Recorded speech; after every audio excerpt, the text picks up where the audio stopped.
Bon, salut à tous. Alors en fait, je suis à Budapest et j'ai eu un petit peu de retard. J'ai pas pu faire la vidéo en live pour des raisons de tout simplement parce qu'il y avait trop de monde là où j'étais et j'avais aucun endroit où il y avait du calme. Et donc, eh bien, je fais une vidéo en replay pour vous expliquer ce que je voulais dire. Donc là, je cherche pas forcément à parler du marché, même si je peux faire un point de 5 minutes.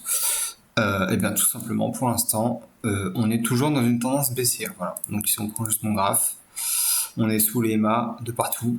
Ici, on est aussi sous les mâts rejetés. Voilà. Donc je dis pas qu'il y aura sans doute un rebond, mais pour l'instant, on est toujours baissier. Voilà.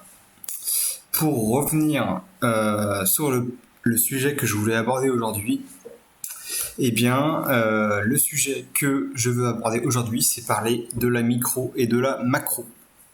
Donc, qu'est-ce que c'est? C'est la micro-gestion et la macro-gestion. Donc, qu'est-ce qu'on appelle la micro et qu'est-ce qu'on appelle la macro? Et ensuite, je vais vous le faire avec des métaphores. Donc, en fait, la micro-gestion, on peut même regarder la définition en ligne. Voilà, micro-gestion. Ce sera encore mieux. Alors, qu'est-ce que la micro-gestion? C'est un style de gestion qui consiste à contrôler les activités quotidiennes des employés. Bon. Ce qu'on veut dire souvent par la micro-gestion, c'est gérer les tâches opérationnelles. Voilà, c'est gérer ce qu'on fait. En fait, c'est-à-dire que ça va être gérer notre trading. Ça va être le style de trading. Et la macro-gestion, bah, c'est comme quand on va dire plutôt la macro, voilà. Hop.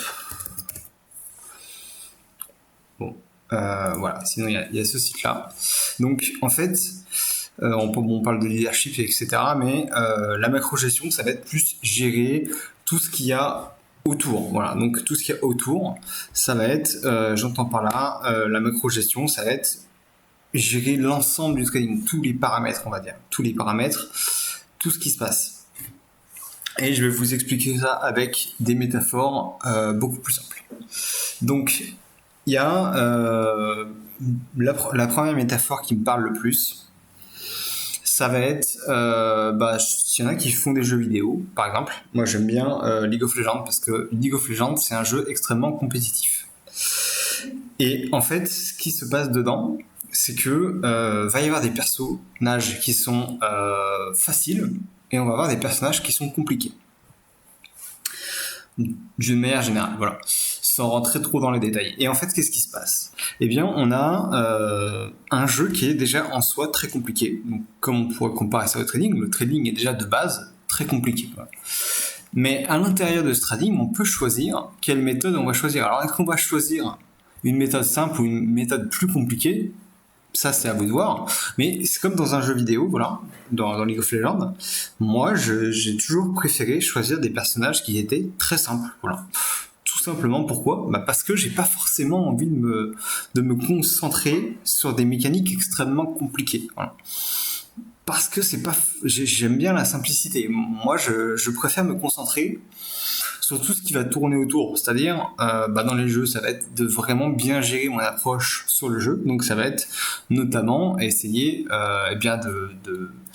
alors, ça se passe en plusieurs parties. Donc, sur le jeu, par exemple, il y a des phases où on est en 1 contre 1, etc. Et ensuite, le jeu, il va se recentrer vers des objectifs par la suite, etc. Pourquoi je le dis? Parce que c'est important. Parce qu'en fait, il faut être capable de gérer à la fois euh, la partie en phase de lane, comme on dit. En phase de lane, c'est la partie au début de la partie en 1 contre 1.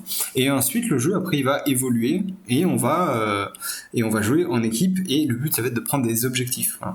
Sauf que ce qu'il faut bien comprendre, c'est que ok, on peut essayer de s'amuser, faire des trucs extrêmement compliqués et potentiellement avoir des récompenses plus importantes, c'est possible. Mais aussi, on augmente aussi les chances de se faire casser la gueule par des gens qui ont des mécaniques beaucoup plus simples et faciles à utiliser. Parce que eux, en fait, ils vont avoir beaucoup plus de temps de cerveau, entre guillemets, disponible pour faire des choses plus simples et se concentrer sur le reste. Et le reste, c'est la macro. C'est-à-dire, ok, il va faire tous ces trucs extrêmement simples et ensuite, il va aller faire les objectifs, etc. Et dit comme ça, vous dites, mais oui, mais on peut très bien faire les deux. oui, on peut faire les deux, mais à quel point est-ce que vous êtes débutant? À quel point est-ce que votre style de trading est avancé? J'ai déjà fait plusieurs vidéos qui parlent justement de créer sa méthode. Et en fait, vouloir créer sa méthode, il faut bien comprendre qu'il faut rajouter les choses une par une. C'est-à-dire que si vous cherchez à direct faire un système qui est compliqué, ça va mal se passer pour vous. Parce que vous ne pouvez pas maîtriser tous les éléments en même temps. Vous avez besoin de les faire un par un. Et une fois que vous avez compris une base, eh bien vous allez la faire évoluer en fait. Et au fur et à mesure que votre base évolue, vous allez rajouter petit à petit des éléments à votre système. Voilà. Donc ça, je vous laisse aller voir les vidéos sur les systèmes. C'est pas le cas aujourd'hui. Là, on va vraiment essayer de comprendre la micro et la macro. Et donc en trading, je vais aussi utiliser une autre métaphore. Moi, je fais aussi de la danse, du tango.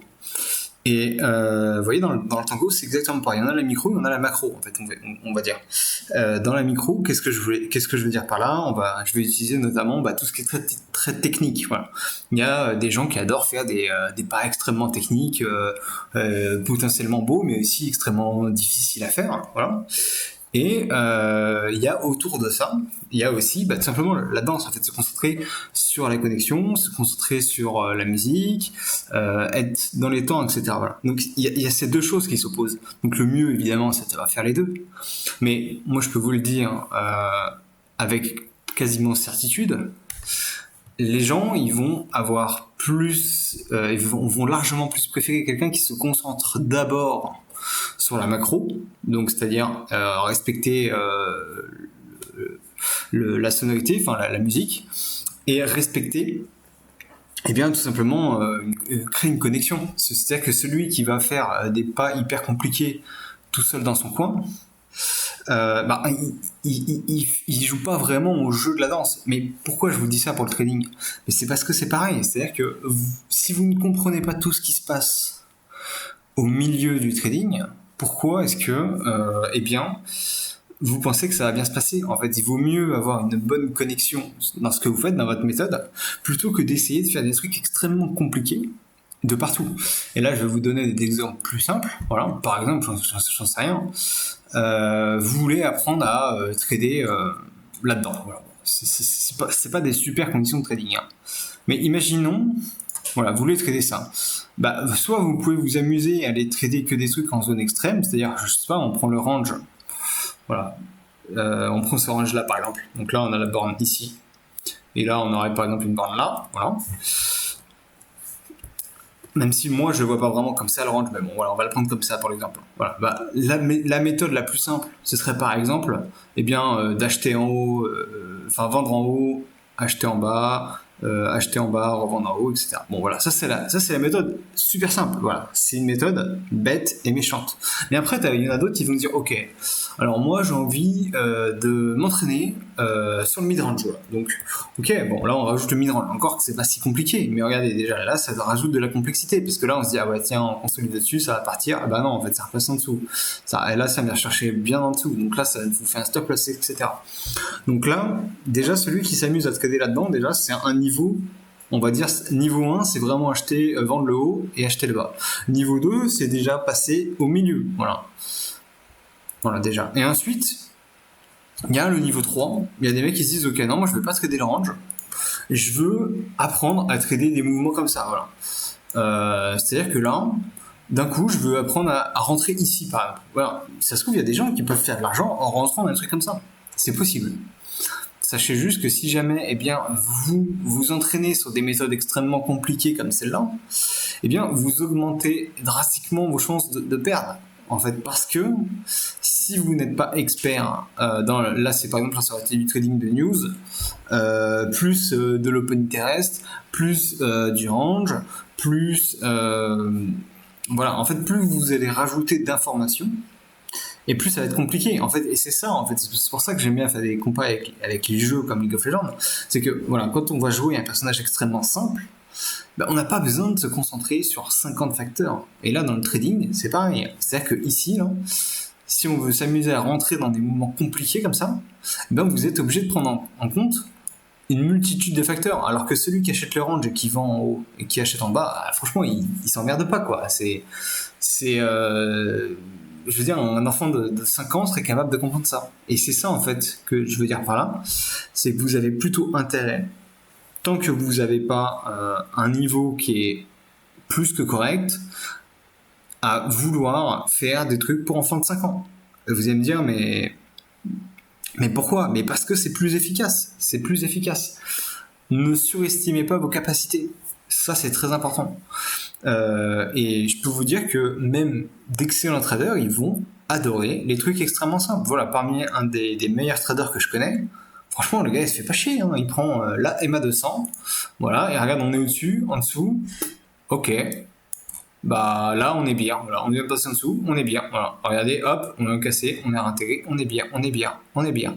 C'est tout. Voilà. Le gars ne se prend pas plus la tête. Et c'est un excellent trader. Pourquoi est-ce que il y en a qui se disent ok non ça c'est trop simple, moi je veux un truc compliqué, alors je veux que ce soit en dessous de au-dessus de cette EMA, en dessous de celle-là, et ensuite je veux que le pony test soit ci, et je veux ci, et je veux ça. Non, il vous faut un système qui est simple, vous le complexifierez après, et ça c'est extrêmement important, et c'est ça qui va vous permettre d'évoluer. Je peux vous assurer que vous concentrez sur un travail compliqué, déjà, vous allez avoir beaucoup plus de mal à respecter votre propre système parce que c'est compliqué, parce que votre cerveau, il est fait comme tous les cerveaux. Le cerveau, il a naturellement la flemme. Voilà. Donc, quel est le meilleur moyen d'éviter la flemme? Eh bien, c'est de le simplifier. C'est-à-dire que quand vous avez une prise de décision qui est capable de se faire en 2 secondes, ou en 5 ou 10 secondes, c'est vachement mieux que si jamais vous êtes obligé d'étudier tout pendant 1 minute. Voilà, vous voyez? Et ça, c'est très très important de comprendre ça. Et c'est pour ça que vous devez d'abord comprendre la macro. Vous devez déjà apprendre à danser avant de vouloir faire des parts compliquées. Vous devez déjà comprendre le jeu avant de vouloir jouer un personnage compliqué. Vous devez maîtriser des setups simples. Et une fois que vous l'aurez fait, vous pourrez aller à ce moment-là chercher des setups plus compliqués. Voilà. Comprenez déjà les bases. Donc par les bases, j'entends les supports et les résistances. Moi j'aime bien les moyennes mobiles, mais c'est pas le cas de tout le monde. Le capitaine n'aime pas trop les moyennes mobiles. Moi je trouve ça assez pertinent. Comprenez éventuellement les Fibos, comprenez l'open interest, c'est sans doute un indicateur sous-coté. Sous-coté parce qu'il y a assez peu de gens qui s'en servent. Et une fois que déjà vous avez compris ces quelque chose, voilà, eh bien vous pourrez commencer à vouloir évoluer et à regarder d'autres choses. Il y a plein de trucs qui sont super intéressants. Éventuellement, même tout ce qui est un peu tokenomique, etc.